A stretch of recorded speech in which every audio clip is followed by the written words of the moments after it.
সম্মানিত চাকরি প্রত্যাশী ভাই বোনেরা, আসসালামু আলাইকুম। আশা করি আপনারা সবাই অনেক ভালো আছেন। তো এখানে আপনারা দেখতে পাচ্ছেন যে বাংলাদেশ বর্ডার গার্ডে অসামরিক পদে এখানে নিয়োগ দিবে। তো এখানে প্রায় ১৯টি পদে ১৭৪ জন নিয়োগ দিবে। তো এই নিয়োগে আপনার শিক্ষা যোগ্যতা এবং অভিজ্ঞতা এবং এখানে আবেদন করতে গেলে আপনার কোন পদে কত টাকা করে আবেদন ফি দিতে হবে সম্পূর্ণ এই ভিডিওতে আলোচনা করা হবে। এবং ভিডিও শেষে এই আবেদন লিঙ্কগুলো আমি ডেসক্রিপশন বক্সে দিব, চাইলে আপনারা সেখান থেকে ঢুকে নিজে নিজে আবেদন করতে পারেন। তো চলুন আর বেশি কথা না বাড়িয়ে ভিডিওটি শুরু করা যাক। তো ১ নাম্বারে আমরা দেখতে পাচ্ছি ইমাম আইটি পুরুষ, যে চাকরি দেওয়া হবে ১৪ গ্রেডে। আর বেতন স্কেলে রাখা হয়েছে এখানে ১০,২০০ থেকে ২৪,৬৮০ টাকা পর্যন্ত। এখানে নিয়োগ দেবে ৬ জন। আর প্রয়োজনীয় যে যোগ্যতাগুলো আছে এগুলো আপনারা পড়ে নিতে পারেন। আর এগুলা বেশি কিছু যোগ্যতা লাগবে না। তো এরপরে আমরা ২ নাম্বারে দেখতে পাচ্ছি সহকারী লাইব্রেরিয়ান, যে চাকরি দেওয়া হবে ১৪ গ্রেডে। বেতন স্কেলে রাখা হয়েছে এখানে ১০,২০০ থেকে ২৪,৬৮০ টাকা পর্যন্ত। এখানে নিয়োগ দেবে ১ জন।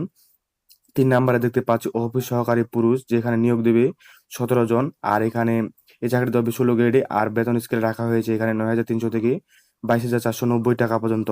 ৪ নাম্বারে আমরা দেখতে পাচ্ছি লাইব্রেরিয়ান টেকনিশিয়ান পুরুষ, যেখানে নিয়োগ দেবে ১৬ গ্রেডে চাকরিটি।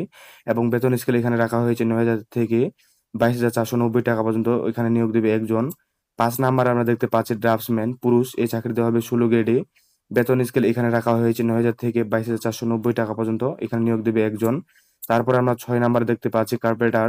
তো এরপরে আমরা ৬ নাম্বারে দেখতে পাচ্ছি কার্পেন্টার পুরুষ, যে চাকরি দেওয়া হবে ১৬ গ্রেডে। বেতন স্কেল এখানে রাখা হয়েছে ৯,৩০০ থেকে ২২,৪৯০ টাকা পর্যন্ত। এখানে সম্পূর্ণ নিয়োগ দেবে ৩ জন। এরপর আমরা ৭ নাম্বারে দেখতে পাচ্ছি কমিউনিকেশন টেকনিশিয়ান, যে চাকরি দেওয়া হবে ১৭ গ্রেডে। বেতন স্কেল এখানে রাখা হয়েছে ৯,০০০ থেকে ২১,৮০০ টাকা পর্যন্ত। এখানে নিয়োগ দেবে ১৪ জন। ৮ নাম্বারে আমরা দেখতে পাচ্ছি মিডওয়াইফ, যেখানে নিয়োগ দেবে ৫ জন। আর এই চাকরিটি ১৭ গ্রেডে। বেতন স্কেল এখানে রাখা হয়েছে ৯,০০০ থেকে ২১,৮০০ টাকা পর্যন্ত। তারপরে আমরা ৯ নাম্বারে দেখতে পাচ্ছি সহকারী এবিএম ড্রাইভার, যেখানে নিয়োগ দেবে হচ্ছে ১২ জন। আর এটি ১৭ গ্রেডে দেওয়া হবে চাকরিটি। আর বেতন স্কেল এখানে রাখা হয়েছে ৯,০০০ থেকে ২১,৮০০ টাকা পর্যন্ত। ১০ নাম্বারে আমরা দেখতে পাচ্ছি ক্যাটলেয়ার, যেখানে নিয়োগ দেবে ১৭ জন। আর এটি ১৭ গ্রেডে দিবে চাকরিটি। আর বেতন স্কেল এখানে রাখা হয়েছে ৯,০০০ থেকে ২১,৮০০ টাকা পর্যন্ত। এরপরে আমরা ১১ নাম্বারে দেখতে পাচ্ছি ইলেকট্রিশিয়ান পুরুষ, যেখানে নিয়োগ দেবে ১ জন।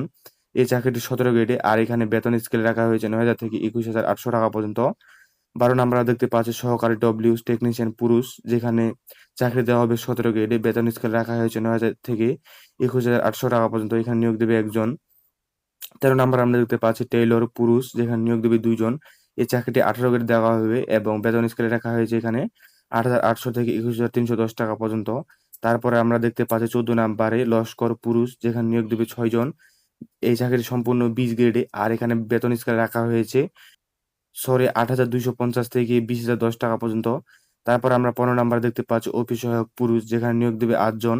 আর এটি চাকরিটি সম্পূর্ণ ২০ গ্রেডে। বেতন স্কেল এখানে রাখা হয়েছে ৮,২৫০ থেকে ২০,০১০ টাকা পর্যন্ত। তারপর আমরা ১৬ নাম্বারে দেখতে পাচ্ছি বাবুর্চি পুরুষ, যেখানে নিয়োগ দেবে সম্পূর্ণ সবচেয়ে ১২ জন। ৬২ জন। এখানে সবচেয়ে বেশি জন নিয়োগ দিবে, সেই চাকরিটি হবে ২০ গ্রেডে। আর এখানে বেতন স্কেল রাখা হয়েছে ৮,২৫০ থেকে ২০,০১০ টাকা পর্যন্ত। ১৭ নাম্বারে আমরা দেখতে পাচ্ছি মেস ওয়েটার পুরুষ, যেখানে নিয়োগ দেবে ২ জন। এই চাকরিটি ২০ গ্রেডে। বেতন স্কেল সেম উপরের মতো রাখা হয়েছে। তারপরে মালি পুরুষ, যেখানে নিয়োগ দেবে হচ্ছে ২০ গ্রেডে যে চাকরিটি। বেতন স্কেল উপরের মতোই। আর এখানে যে নিয়োগ দেবে ৯ জন। তারপরে ১৯ নাম্বারে আমরা দেখতে পাচ্ছি সর্বশেষ পদ, সেখানে হচ্ছে পরিচ্ছন্নতা কর্মী পুরুষ, যেখানে নিয়োগ দেবে ২২ জন। আর বেতন স্কেল এবং গ্রেড উপরের মতোই। তো এখানে সবগুলাকে আপনাকে এসএসসি বা জেএসসি পরীক্ষায় উত্তীর্ণ হবে এবং উপরে যে পদগুলো আছে সম্পূর্ণগুলাতে আপনাকে এসএসসি বা সমমান বা অনার্স পাস হলে আপনি কিন্তু এখানে আবেদন করতে পারবেন। তো চলুন এবার দেখে আসি এখানে আবেদন শর্তাবলী আপনাকে কি কি মানতে হবে। তো এখানে বয়স এখানে ১৮ জুলাই ২০২৬ তারিখ হতে ১৮ থেকে ৩২ বছরের মধ্যে হতে হবে। এর উপরে বা কম বেশি হলে এখানে কোনো এফিডেভিট গ্রহণযোগ্য হবে না।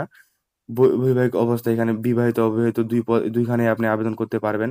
বিবাহিত হলেও আবেদন করতে পারবেন এবং কি অবিবাহিত হলেও এখানে আবেদন করতে পারবেন। নিয়োগ পরীক্ষা কেন্দ্র তারিখ, আবেদনকৃত প্রার্থীকে নিয়োগ পরীক্ষা কেন্দ্র তারিখ বিজিবি রিক্রুটমেন্ট ওয়েবসাইটে প্রবেশ করে আপলোড এবং মোবাইল ফোনে এসএমএস এর মাধ্যমে জানানো হবে যে কোনখানে আপনার নিয়োগ পরীক্ষার এবং পরীক্ষার কেন্দ্র ভাগ পড়বে সেখানে। আর রেজিস্ট্রেশন বা আবেদন লিঙ্কটা সম্পূর্ণ আমি ডেসক্রিপশন বক্সে দিয়ে দেবো। ২-৩ টা লিঙ্ক দিয়ে দেবো। আবেদন লিঙ্কটা সবার উপরে থাকবে। সেখানে ঢুকে আপনি নিজে, নিজে এখানে আবেদনটা করতে পারেন। এবং আবেদন তারিখ হচ্ছে এখানে ১৯শে জুলাই থেকে ১০টা হতে ২৮শে জুলাই রাত ১২টা পর্যন্ত এখানে কিন্তু আবেদন সরাসরি আপনি করতে পারবেন। আর এখন থেকে কিন্তু আবেদনের চেষ্টা করলে আবেদন হবে না। কারণ আজকে যদি 15 তারিখ হয়, আরো 4 দিন পরে এখানে কিন্তু আপনি ঢুকে ওয়েবসাইটের ভিতরে ঢুকে আবেদনটা করতে পারেন। তো এখানে আবেদন করতে গেলে আপনাকে অবশ্যই 4 দিন অপেক্ষা করতে হবে। তো আবেদন পদ্ধতি এখানে লেখা আছে বিজিবি রিক্রুটমেন্ট ওয়েবসাইট যে লিঙ্কটা আছে যে, এই লিঙ্কটা কিন্তু আমি আপনাকে দিয়ে দেবো। এখানে 6 টি ধাপ পূরণ করে আপনি কিন্তু এখানে নিজে, নিজে আবেদনটা পূরণ করতে পারেন। আবেদন ফি কিভাবে জমা দিবেন সম্পূর্ণগুলা কিন্তু এখানে লেখা আছে। এগুলো আপনারা বিস্তারিত দেখে নিতে পারেন। কারণ সবগুলা বুঝিয়ে দিলে আপনার ভিডিওটা কিন্তু অনেক লেন্দি হয়ে যাবে। তারপরও বলে দিই এখানে যে আপনাকে আবেদন করতে কত টাকা লাগবে। তো এখানে আমরা দেখতে পাচ্ছি ১ থেকে ৬ নং কর্মী পদের জন্য এখানে ৳১১২ করে দিতে হবে। ৭ থেকে ১৯ পদের জন্য এখানে আপনাকে ৳৫৬ হারে অ্যাম এখানে কিন্তু আপনাকে আবেদন ফি প্রদান করতে হবে। তো আবেদন ফি প্রদান করতে গেলে অবশ্যই আপনাকে টেলিটক সিম লাগবে। সেখান থেকে টেলিটক সিমের মাধ্যমে কিন্তু আপনি এই আবেদন ফি গুলা জমা দিতে পারবেন। তো এখানে আর বেশি কিছু জানা নাই। তো এই যে নিয়োগ পরীক্ষা এবং আবশ্যিক যে সঙ্গগুলো নিয়ে যেতে হবে যেখানে মানে আপনাদের পরীক্ষাটা অনুষ্ঠিত হবে এই কাগজগুলো অবশ্যই আপনাকে নিয়ে যেতে হবে। এই যে এই কাগজগুলা যে আপনারা দেখতে পাচ্ছেন সবগুলা নিয়ে যেতে হবে। তো এগুলাই। তো এর মধ্যে যদি আপনি কোনো কিছু বুঝতে অসুবিধা হয় তাহলে অবশ্যই কমেন্ট করবেন। তো আপনার যেমনটা বললাম আবেদনের সকল লিঙ্ক কিন্তু আমি ডেসক্রিপশন বক্সে দিয়ে দেবো। চাইলে আপনারা সেখান থেকে ঢুকে নিজে, নিজে আবেদন করতে পারেন। তো আজকের এই চাকরির ভিডিওতে এই পর্যন্তই। দেখা হবে পরবর্তী কোনো চাকরির ভিডিওতে।